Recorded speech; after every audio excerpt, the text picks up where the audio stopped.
Hi, I am Kage, and this is the first video of a series about, well, fairy tales.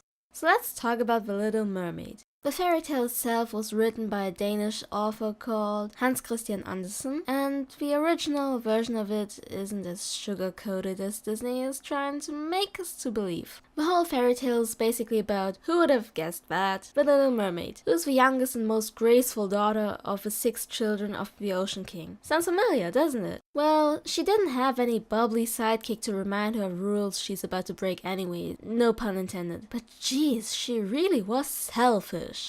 Okay, I promise I'll stop. So she owned this marble statue of some random guy which sunk into the ocean and was fangirling about how handsome humans are, like any other teenage girl. While her grandma made it even worse by telling her about the surface, like the fragrant flowers and the beautiful singing of the fishes, which are actually birds. You see, the mermaids are allowed to swim to the surface and lay on the beach at some certain age, and the Little Mermaid did the same as soon as she reached the age of 15. And of course, for some plot reasons, she discovers a ship full of men that are celebrating the human prince's 16th birthday, and of course she falls in love with said prince, with his beautiful dark eyes. No joke, it really says that. Anyways, the ship sinks because a huge storm is coming up, and our mermaid protagonist remembers what happens to humans that reach the seabed.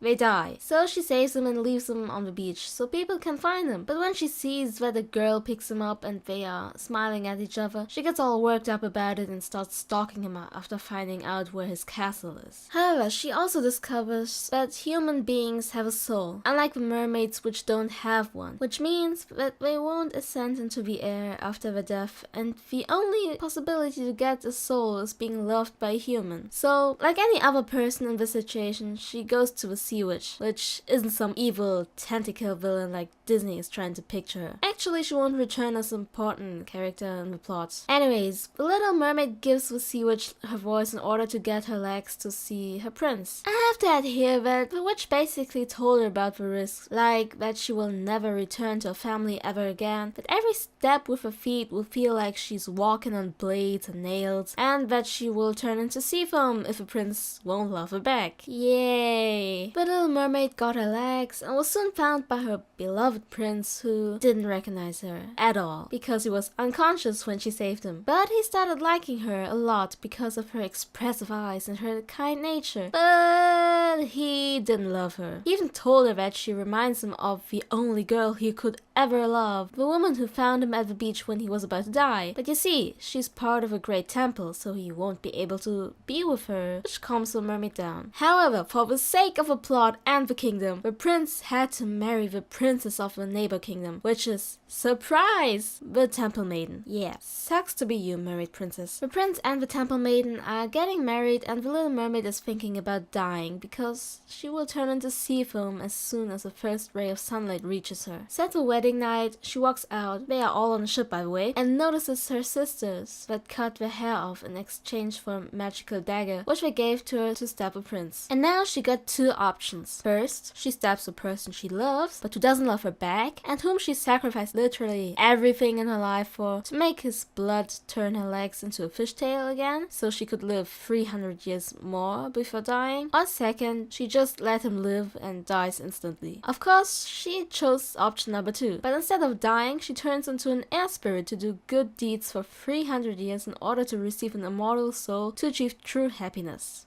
Hey, it's me again. So, how did you like this video? And, well, do you want more of it? Do you have requests for some special fairy tales you wanna see? Just put it in the comments. Thanks for watching!